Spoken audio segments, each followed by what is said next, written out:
On nous annonçait un durcissement des conditions d'accès et des reconduites à la frontière multipliées. On aura finalement droit à un regroupement familial élargi et toujours plus d'immigration. Retour sur un enfumage en grande pompe. Madame, monsieur, bonsoir. C'est une nouvelle ouverture des vannes. Voilà comment résumer la loi Asile et Immigration en préparation de Gérard Collomb. On l'annonçait dur, voire autoritaire. Le texte du ministre de l'Intérieur sera finalement aussi permissif que les précédents. Meilleur exemple, la disposition concernant le regroupement familial. C'est une loi qui est équilibrée, qui s'aligne surtout sur le droit européen et est totalement nécessaire qu'entre les pays comme l'Allemagne, comme la France, l'Italie, les Pays-Bas ou bien la Suède, nous ayons le même type de procédure. Parce que autrement, si vous n'avez pas le même type de procédure, évidemment, on regarde où la procédure est la plus facile pour pouvoir obtenir le droit d'asile. Et donc, à ce moment-là, c'est chez vous que tout le monde se dirige.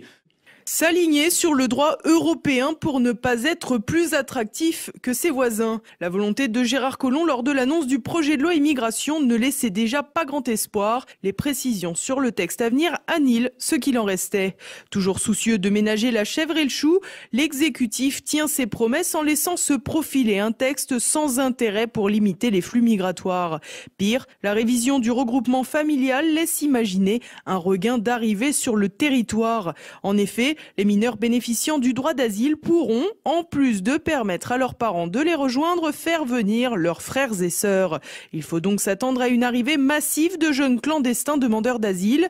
Ils serviront ainsi d'ouvreurs au reste de leur famille. C'est d'ailleurs ce que craint la droite qui voit là une nouvelle ouverture des vannes de l'immigration et tout porte à croire qu'elle a raison. En effet, pas loin de 14 000 mineurs isolés sont arrivés en France en 2017. En tout, il serait environ 25 000 aujourd'hui à bénéficier de l'aide sociale à l'enfance financée par les conseils départementaux, parfois au détriment des mineurs nécessiteux français, même topo que pour les SDF. Et au-delà du coût direct représenté par les aides à ces mineurs, c'est bien le coût total dû au regroupement familial élargi qui est pointé du doigt, d'autant plus que mineur est devenu un terme utilisé plus souvent que de raison car la ficelle est bien comprise. Beaucoup de clandestins dotés de faux papiers déclarent désormais être mineurs et pour cause, la minorité rend inexpulsable et donne droit à un titre de séjour. Du coup, les mineurs sont de plus en plus nombreux, ou plus exactement ceux qui se présentent comme mineurs. Dans certains départements, à peine 25% des clandestins qui déclarent avoir moins de 18 ans s'avèrent mineurs après analyse. En effet, tout le monde tente sa chance et l'information est rapidement passée jusqu'au pays de départ. L'élargissement du regroupement familial devrait en toute logique inciter ces nouveaux venus à se présenter comme mineurs et tenter de permettre à leurs parents de les rejoindre, mais aussi à la fratrie qui est souvent plus volumineuse que dans les pays occidentaux.